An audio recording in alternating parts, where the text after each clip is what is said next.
दोस्तों, इस कहानी के शुरू में इस ख्याली शहर को देखेंगे जहाँ पर सारी एलिमेंट जैसा कि हवा, पानी, बादल, मिट्टी से बने लोग मिलकर एक ही शहर में रहते हैं। आज एक नया फायर कपल इस शहर के अंदर आया है। ये ही आग से बने हुए लोग, इन्हें इस शहर में रहने का टिकट तो मिल जाता है, पर शायद ये सब आसान नहीं होगा, क्योंकि इस शहर के लोग आग को अपने लिए खतरनाक समझते हैं। वो जब एक ट्रेन में बैठते तो गलती से फायर लेडी एक वाटर से टकरा जाती है। आग से बनी हुई आग अचानक से गायब हो जाती है। तब फायरमैन इसको एक लकड़ी का टुकड़ा देता है, जिससे इसकी आग तो वापस आ जाती है। पर बड़ा मसला ये था कि दो मुख्तलिफ एलिमेंट एक साथ कैसे रह पाएंगे। कोई इन आग से बने लोगों को घर देने को तैयार नहीं था, क्योंकि जैसा मैंने पहले आपको बताया था, सब लोग इन्हें खतरनाक समझते हैं। इस सब में इस कपल को मिलती है एक टूटी हुई बिल्डिंग। वो इसी को अपना घर मानकर इसे ठीक करने की कोशिश में लग जाते हैं, और यहीं पर इनकी फैमिली में आती है एम्बर, जिसे पाकर फायर कपल बहुत ज़्यादा खुश था। वो अपनी बेटी को बताती है कि इनकी ज़िंदगी में सबसे बड़ी ताकत और सच्चाई ब्लू फ्लेम है। इसको जलाए रखना और बचाए रखना इनकी सबसे बड़ी जिम्मेदारी है। कहानी आगे बढ़ती है। कुछ ही अरसे में वो लोग इस बिल्डिंग को फायर प्लेस बना लेते हैं। एक ऐसा जनरल स्टोर बना लेते हैं जो सिर्फ फायर पीपल के लिए है। जब वक्त गुजरता है और इस शहर में बहुत से फायर कपल भी आकर रहने लगते हैं, बिल्कुल एम्बर की फैमिली की तरह। एम्बर भी इतने सालों बाद काफ़ी बड़ी हो चुकी थी। ये अपने डैड के साथ स्टोर में हेल्प करवाती है। वो दोनों बाप बेटी मिलकर कस्टमर के लिए एक लकड़ी से लावा बॉल और वुड चिप्स बनाते हैं, जो कि फायर पीपल का मज़ेदार स्नैक होता है। पर अब इसके डैड बूढ़े हो रहे थे, ये जिम्मेदारियां उठाने के लायक नहीं थे, इसीलिए वो सारी जिम्मेदारियां एम्बर पर डाल देते हैं और कहते हैं तुम्हें स्टोर को चलाना होगा, ये हमारी फैमिली का सपना है, इसे कभी टूटने नहीं देना। सब ठीक था, एम्बर सब कर सकती थी, पर जो इसकी गुस्से वाली नेचर थी, इस पर काबू पाना उसके लिए मुश्किल था। कोई इससे बदतमीजी करता या एक वक्त में ज़्यादा कस्टमर पर चढ़ती तो वो गुस्से में बॉम्ब की तरह फट जाती और सबका काम खराब कर देती। इसका गुस्सा सारे स्टोर को जलाकर तब इसका डैड इसे समझाते हैं, मेरी बेटी एम्बर बात सुनो, कभी कभी कुछ कस्टमर अजीब होते हैं, तुम्हें इनको हैंडल करने के लिए लंबा सा सांस लेकर इनके साथ कनेक्शन बनाना होगा, बस फिर सब ठीक हो जाएगा। एम्बर ये समझ चुकी थी, इसलिए अगले दिन उसे एक नई एनर्जी के साथ स्टोर ओपन किया था। इसने सोच लिया था अब बस कोई गड़बड़ नहीं, बस काम लंबा सांस लेना है और लोगों के साथ कनेक्शन बनाना है, जैसा बाबा ने बोला।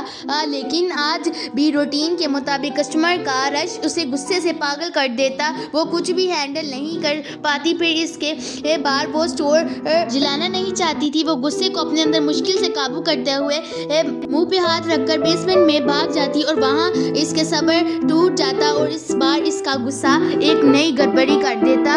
सीवरेज के सारे पाइप इसके गुस्से में फटने की वजह से पूरी बेसमेंट में पानी भर जाता, जिनसे फायर पीपल को सबसे ज्यादा खतरा था। इसी पानी में से अचानक किसी जिन की तरह वीड नाम का वाटरमैन इसके सामने आता है, जो बदकिस्मती से सिटी इंस्पेक्टर भी था। इसे यहाँ प्लम्बिंग में शदीद खराबी नजर आती है, तो वो इसकी कंप्लेंट बनाकर अपने सीनियर ऑफिसर को देने के लिए जाता है, जिससे एम्बर का ये फायर प्लेस बंद हो जाता। ओ एम्बर, क्या करती हो, रुको, कैसे भी करके इस इंस्पेक्टर को रोकूं, ये सब एम्बर के दिमाग में चल रहा था। एम्बर बना सोचे समझे इसका पीछा करती है और ट्रेन के अंदर चली जाती है। फिर ये ट्रेन चलता फिरता खतरा थी इसके लिए। इंस्पेक्टर इससे काफ़ी आगे जा चुका था। वो ट्रेन की विंडो से बाहर निकलकर अपने आप को कैसे भी करके इंस्पेक्टर तक पहुंचकर इसके हाथ से कंप्लेंट लेने की कोशिश करती है, फिर कामयाब नहीं होती। पर फाइनली वो ऑफिसर को रोकने के लिए ऑयल की मदद से अब अपने बड़े से ड्रैगन की शक्ल देते हुए इंस्पेक्टर को डराने की कोशिश करती है। पर अफसोस वो तो उसके हाथ अभी भी नहीं लगता। तो जब वो कंप्लेंट को प्रोसेसर में डालकर पीछे मुड़ता है, वो एम्बर की आवाज़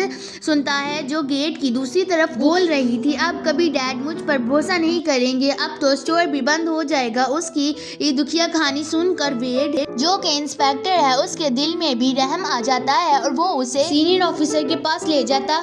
पर जब सीनियर भी उनकी बात नहीं सुनते तो एम्बर यहाँ पर भी अपने गुस्से को कंट्रोल ना कर पाती। सब जला देती है। ऐसे में सीनियर उसका साथ देने के बजाय उसके कंप्लेन को आगे भेज देता है। अब तो कुछ नहीं हो सकता था। थकी हारी एम्बर जब घर पहुंचती है तो सब कस्टमर्स जा चुके थे। उसके बूढ़े डैड सारी लगेजेस ठीक कर रहे थे।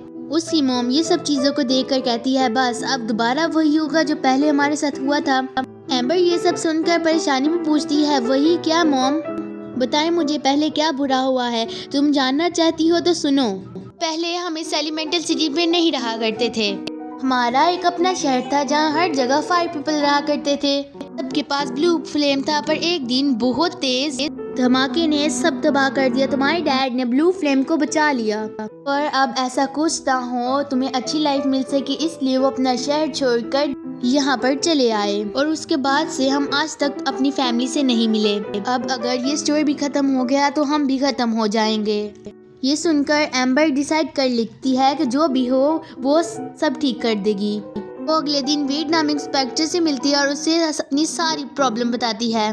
तो उसे स्टेडियम में अपने बॉस के पास ले जाता है, जो मैथ में इतना बिजी थी एम्बर की बातों में ध्यान नहीं दे पाती, जबकि उसके बॉस को लग रहा था कि एम्बर उसे मैच में तंग कर रही है। ऐसे में दोनों को गुस्सा हो जाता है। यहाँ पर लड़ाई होने वाली थी कि वेड ने उसका ध्यान अपने बेटे की तरफ ले जाता है। तो गेम में हार रहा था। वेड अपनी फ्रेंडली नेचर से सब कुछ ठीक कर देता है। वेड सबको अपने ध्यान पे लगाता है और ऐसे फाइनली वो मैच जीत जाता है। क्लाउड इंस्पेक्टर बहुत खुश होती हैं और वेड इस मौके पे उनसे बात करके और उन्हें मना भी लेता है कि वो एम्बर की शॉप को बंद ना करें। वो लीकेज की रीजन ढूंढ के उसे ठीक कर देगा। उसके बाद वो दोनों एम्बर के घर आते हैं। सारी प्रॉब्लम्स के बारे में सोच रही होती हैं। तभी एम्बर पूछती है तुम कहाँ से आए हो। मैं तो डैम के पास वाटर लीकेज चेक करने आया था कि और अचानक पानी की फ्लो ने मुझे टनल में गिरा दिया और मुझे एक जोरदार आवाज आई और फिर बस मैं यहाँ था तुम्हारे घर पे। वेड की ये कहानी सुनकर एम्बर को पता चल जाता है कि ये सारा पानी डैम की तरफ से आ रहा है, जिसे ठीक करने के लिए उन्हें अब डैम के पास जाना होगा। इसीलिए एम्बर एक फायर बलून बनाती है और वो डैम के रास्ते में काफी बातें करते हैं। और अचानक से एक बिल्डिंग को देखकर एम्बर उदास हो जाती है। वेड के पूछने पर वो बताती है कि उसे वो बिल्डिंग बहुत पसंद थी, लेकिन वाटर में एम्बर ने उसे कभी देखने नहीं दी। इस टाइम एम्बर को वेड के साथ एक अजीब कनेक्शन फील हुआ। कहती है कैसे तुम कैसे लोगों को कनेक्ट कर लेते हो अपने साथ, तुम तो पूरे स्टेडियम को अपने साथ कनेक्ट कर लेते हो। मैं तो एक कस्टमर को भी अपने साथ कनेक्ट नहीं कर पाती, उससे अच्छे से बात नहीं कर पाती। इन्हीं बातों के दौरान वो डैम तक पहुंच जाते हैं, जहां एक बार फिर से सैलाब आ जाता है। ये देखकर एम्बर को फायर टाउन की याद आ जाती है। वो वेड के साथ मिलकर इस सैंड से पानी को रोकने की कोशिश करते हैं। वो सब ये करने में कामयाब हो जाते हैं और वेड कहता है तुम मुझसे प्रॉमिस करो कि कल 3 बजे तुम मुझसे मिलने आओगी। एम्बर भी वादा करके घर आ जाती है। अब उसका गुस्सा काफी कम हो गया था। वेड के मिलने के बाद वो कस्टमर से भी अच्छे से डील कर पा रही थी। शायद ये उसकी कंपनी का ही असर था। इसके बाद वो दोनों रोज रोज मिलना शुरू कर देते हैं, मूवी देखते हैं, एक दूसरे के साथ घूमते फिरते हैं, सैर करते हैं, खूब एंजॉय करते हैं और इसके दौरान वो आपस में काफी करीब आ जाते हैं। और इन्हीं दिनों में वेड को दोबारा गड़बड़ी का अंदाजा हो जाता है। वो छुपते छुपाते किसी तरह एम्बर के घर पहुंचता है। इसे सारी बात बताते की कोशिश करता है कि हमें और सैंड के पैकेट लेने होंगे, लेकिन तब से इसे एम्बर के डैड पकड़ लेते हैं। ये जानकर कि वेड सर्विस इंस्पेक्टर है, एम्बर के डैड तो इसे मारने ही वाले थे, लेकिन वो फौरन उसे झूठ बोल देता है कि नहीं नहीं मैं तो फूड इंस्पेक्टर हूँ। इस चक्कर में उसे बहुत सी आग खानी पड़ती है।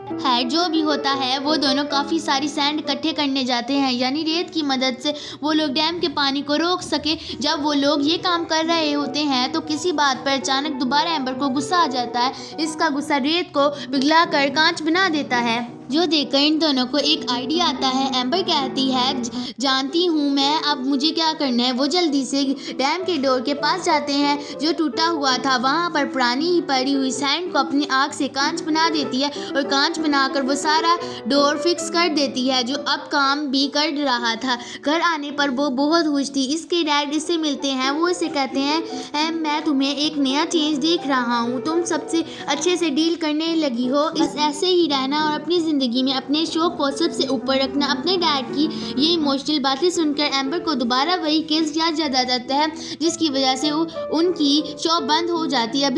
अभी तक वेड की बॉस ने फाइनली ये बात नहीं बताई थी कि एम्बर की शॉप को बंद नहीं किया जाएगा। ये बात पता चलवाने के लिए वो जल्दी से वेड के घर जाती है, लेकिन दूसरी तरफ एम्बर के मॉम भी एम्बर की लव फीलिंग को स्मेल कर लेती हैं और उसका पीछा करती हैं कि ये जानने के लिए कि आखिर वो कौन है जिससे एम्बर को प्यार हो गया है। वेड के घर जाने पर एम्बर को पता चलता है कि एम्बर की जॉब बंद होने का फैसला अभी तक नहीं हुआ। केस के बारे में तो कोई जानकारी नहीं मिलती, लेकिन यहाँ पर एम्बर को वेड की फैमिली के साथ डिनर करना पड़ जाता है। एम्बर को यहाँ मज़ा भी बहुत आता है। यहाँ आने पर ये खुशखबरी भी मिल जाती है कि फाइनली वेड के बॉस ने इस की शॉप के ऊपर से केस ख़त्म कर दिया था, लेकिन वेड के घर आना इसके लिए अच्छा ही साबित हुआ था। लेकिन अचानक वेड की मॉम की कही हुई बात इसे बुरी लग जाती है और वो वहाँ से भाग जाती है। वेड को नहीं समझ आता कि आखिर हुआ क्या है। वो इससे पूछता है, इसका पीछा करता है। एम्बर उसे कुछ नहीं बताती, वो घर आ चुकी थी।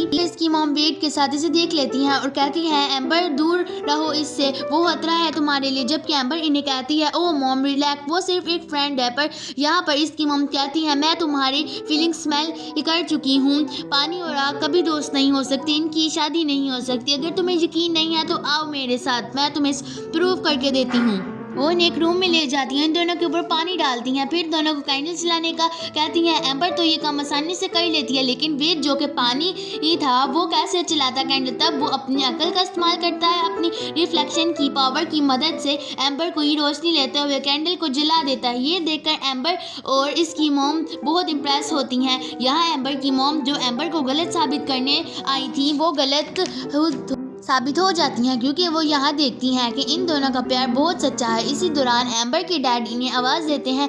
एम्बर के डैड को अगर वेड के बारे में पता चल जाता तो बहुत ही गड़बड़ी हो जाती। वो दोनों ही वेड को छुपाते हुए बाहर आते हैं, जहाँ पर एम्बर के डैड बताते हैं कि वो 2 दिन इस शॉप के रिटायरमेंट करने वाले हैं और अब इसकी पूरी की पूरी जिम्मेदारी सिर्फ और सिर्फ एम्बर पर होगी। एम्बर को बहुत कुछ मिल रहा था, लेकिन शायद वो किसी चीज़ से खुश नहीं थी, पर क्या करती इसे ये निभाना था। अगले दिन वो वेड के घर जाती है ताकि वो इस दोस्ती को ख़त्म कर सके, लेकिन वेड का तो कोई इरादा था। वेड इसे इसकी सपनों की दुनिया दिखाना चाहता था, जहां वो बचपन में नहीं जा पाई। वेड अपने बॉस क्लाउड की मदद से पानी के अंदर एक वाटर बबल बनवाता है, जिसकी मदद से पानी में रह सकती थी। वेड एम्बर को पानी के अंदर की दुनिया दिखाता है। वो बिल्डिंग देखता है जो कि पानी के अंदर बनी हुई थी। ऐसी दुनिया है जो एम्बर के लिए बिल्कुल नहीं थी, एम्बर कभी सोच भी नहीं सकती थी।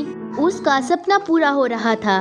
वो ये सब देखकर बहुत खुश और बहुत हैरान थी। उसके बेसमेंट कब खत्म हो गया पता भी नहीं चला। एयर बबल खत्म होने लगता है। एम्बर मर भी सकती थी। वेड अपनी जान की बाजी लगाकर उसे बचा लेता है। वो एम्बर से माफ़ी मांगना चाहता है, क्योंकि उसकी वजह से एम्बर की जान खतरे में भी आ सकती थी, लेकिन एम्बर तो अपनी खुशी और जोश में उसकी बात सुन ही नहीं पाती। वो कहती है, ओह वेड, मैंने क्या देख लिया, मुझे तो अपने ऊपर यकीन ही नहीं आ रहा। उसे कुछ देखकर वेड भी बहुत खुश होता है और कहता है क्यों ना हम हाथ मिलाए। लेकिन पानी और आग का मिलना उन दोनों के लिए बहुत ही खतरनाक हो सकता था। पहले तो एम्बर नहीं मानती, पर वेड की फोर्स करने पर जब वो दोनों हाथ मिलाते हैं तो हैरत अंगेज तौर पर दोनों को कुछ नहीं होता। पर जल्द ही एम्बर को एहसास हो जाता है वो गलत कर रही है। वो वेड के इतना क्लोज नहीं आ सकती। उसकी एक फैमिली है जिसको वो छोड़ना नहीं चाहती, इसीलिए वो वर्ड से कहती है, बस बहुत, और कुछ नहीं हो सकता, अब आगे हम नहीं चल सकते। हमारी ये कहानी बस यहीं पर खत्म। और वो घर आ जाती है, जहाँ उसके डैड ने उसके लिए एक पार्टी रखी थी। इस पार्टी में वो अपना सब कुछ एम्बर के हवाले करना चाहते थे कि इस दौरान वेड भी वहाँ आ जाता है और उसे कहता है, एम्बर, हमारे ना मिलने की 1000 वजह हो सकती हैं, इन हमारे मिलने की सिर्फ एक ही वजह है और वो है हमारा प्यार। मैं तुमसे प्यार करता हूँ एम्बर। यही बातों बातों में एम्बर के डैड को ये भी पता चल जाता है। उनको ये भी पता चल जाता है कि उनकी शॉप में जो लीकेज हुई थी वो अब उनकी अपनी बेटी की वजह से हुई थी। ये सुनकर वो बहुत टूट जाते हैं। एम्बर ने उनकी सारी उम्मीदें तोड़ दी। यानी एम्बर के हाथ में उनकी फायर प्लेस बिल्कुल भी सेफ नहीं थी। यहाँ तक कि उसने एक वाटरमैन को टच भी किया था। उसने अपने डैड की सारी उम्मीदें तोड़ दी। उसके डैड उससे नाराज होकर ये कहकर चले जाते हैं कि अब मैं रिटायरमेंट नहीं ले रहा। एम्बर ये जानकर बहुत दुखी होती है कि मैं क्यों एक अच्छी बेटी ना बन सकी। वो इस दुख में एक ब्रिज पर आ जाती है और तभी उसकी नज़र पड़ती है डैम पर, जिसे उसने ग्लास से जोड़ा था।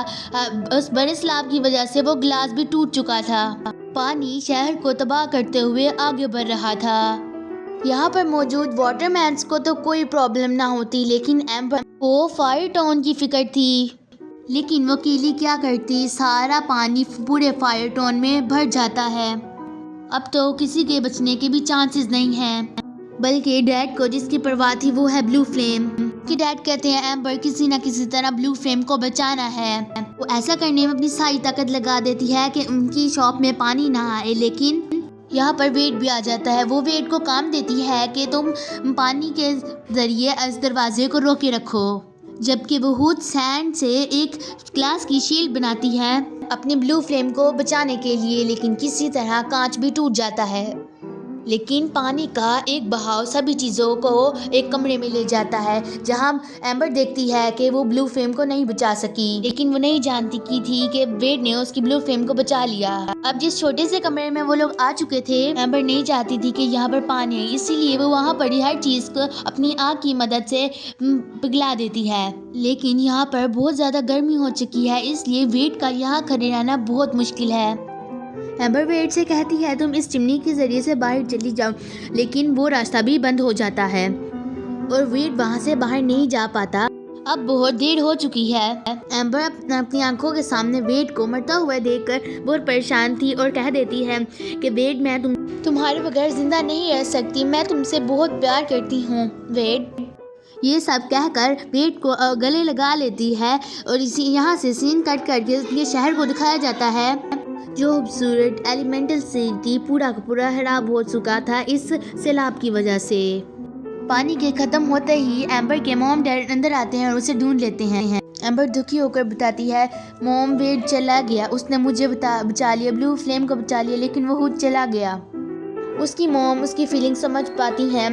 वो आज अपने डैड को भी सारा सच बता देती है कि डैड मैं ये शॉप रन नहीं करना चाहती थी, बस आपके लिए कर रही थी। उसके डैड ये सब सुनकर कहते हैं कि मेरा सपना कभी ये शॉप नहीं था, मेरा सपना तुम हो, तुम जो करना चाहती हो कर सकती हो। इसी दौरान उनको पीछे से आवाज़ आती है और वो देखते हैं हैरत अंगेज तौर पर वेड अभी जिंदा था।